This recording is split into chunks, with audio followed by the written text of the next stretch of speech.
করে রেখেছে। ভারপ্রাপ্ত চেয়ারম্যান জনাব তারেক রহমানকে দেশে আসার পথে বাধা সৃষ্টি করেছে, তাকে পঙ্গু করে ফেলা হয়েছিল। তার ভাই মালয়েশিয়ায় প্র্যাকটিক্যালি বিনা চিকিৎসায় মারা গেছে, মাকে বা ভাইকে শেষবার দেখতে পারে নাই,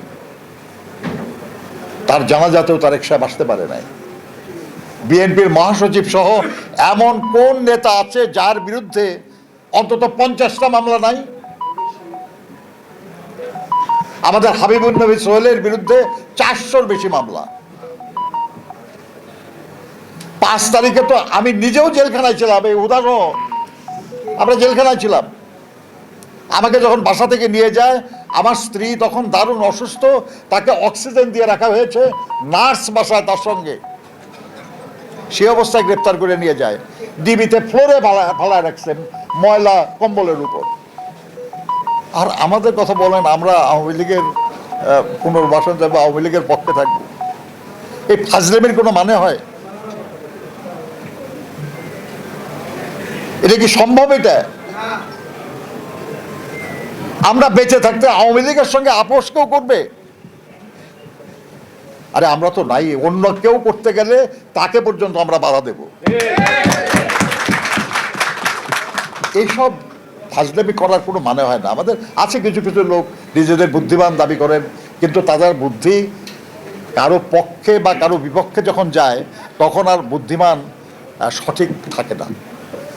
কারণ আপনার বুদ্ধি আছে, কিন্তু আপনার বুদ্ধি কোনো একটা উদ্দেশ্য পূরণের জন্য যখন আপনি কাজে লাগান তখন আপনার এই বুদ্ধি আর সঠিক বুদ্ধি থাকে না।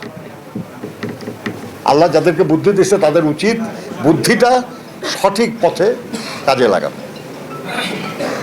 কারো পক্ষে বা কারো বিপক্ষে না। তাহলে তো হবে না। তাহলে এটা যে আপনার একসময় সবচেয়ে বুদ্ধিমান লোকদেরকে বিচারক বানানো হতো এবং তারা তাদের বুদ্ধি বিবেচনা এবং দেশের আইন বা যারা যে আইন মানে আর কি, সেই আইন অনুযায়ী যেটা সঠিক তারা সেটা করতো, এর বাইরে যেত না তারা। আমরা মনে করি যাদের বুদ্ধি বিবেচনা আছে বলে দাবি করেন তারা কারো পক্ষে বিপক্ষে না, সঠিক কথাটা বলেন। বন্ধুরা, আবার তারেক সাহেবের দেশে ফেরার ব্যাপারে আমি অন্তত দুশ্চিন্তাগ্রস্ত নই। নিশ্চয়ই আল্লাহর মেহেরবানিতে যখন সম্ভব হবে, উচিত হবে, উনি নিশ্চয়ই ফিরে আসবেন। বাংলাদেশে কোনো শক্তি কোনো ষড়যন্ত্র করে তাকে ঠেকাতে পারবে আমি বিশ্বাস করি না। পারবে মনে হয় আপনাদের? কিন্তু তিনি একজন আইন মান্যকারী নাগরিক। আইন অমান্য করে বা আইন এখন উনি চাইলে এমনই পরিস্থিতি হবে যে পরিস্থিতিতে সরকার আইন কার্যকর করতে পারবে না, কিন্তু উনি সেটা চান না বলেই তো বিলম্বটা হচ্ছে। আমরা চাইছি যে যাতে তার বিলম্ব না করতে হয় সেই পরিস্থিতিটা সৃষ্টি হোক আইনের মাধ্যমে। তার বিরুদ্ধে তো কত অভিযোগ করা হয়েছে। আমাদের দেশে কিছু পত্রিকা, কিছু টিভি চ্যানেল তাকে তো এমন এক দানব বানিয়ে ফেলেছিল যে উনি মহা কিছু করে ফেলছে, বিদেশে তার প্রচুর সম্পদ, প্রচুর অর্থবিত্ত ইত্যাদি ইত্যাদি দুর্নীতি অনাচার করে শেষ করে ফেলছে। 2 বছর 1-11 সরকার ছিল, যারা ছিল শেখ হাসিনার আন্দোলনের ফসল। তারপরে 15 বছর শেখ হাসিনা ক্ষমতায় ছিল, তার বিরুদ্ধে কোনো দুর্নীতির অভিযোগ তো প্রমাণ করতে পারে নাই। একটা মাত্র মামলা সাজা দিয়েছে, সেটাও বিচারিক আদালতে ওনাকে খালাস দেওয়া হয়েছিল এবং উচ্চ আদালতে ছাত্রলীগের এক সাবেক নেতা বিচারক তিনি তাকে দণ্ড দিয়েছিলেন। আর কোনো দুর্নীতির অভিযোগে তাকে অভিযুক্ত করা যায় নাই। তো তাহলে তার বিরুদ্ধে যে অভিযোগ, এগুলো অভিযোগ প্রমাণিত হলো না।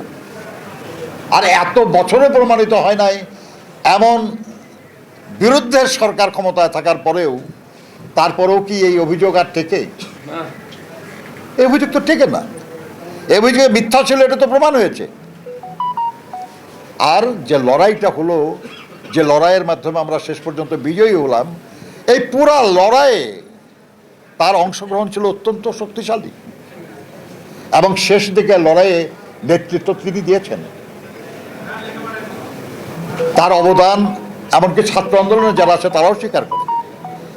যারা ছাত্র আন্দোলনের নেতৃত্ব দিয়েছে তারাও দেশনেত্রী বেগম খালেদা জিয়ার যে সাহসিকতা, রাজনৈতিক দৃঢ়তা, এর জন্য তাকে শ্রদ্ধা জানিয়েছে।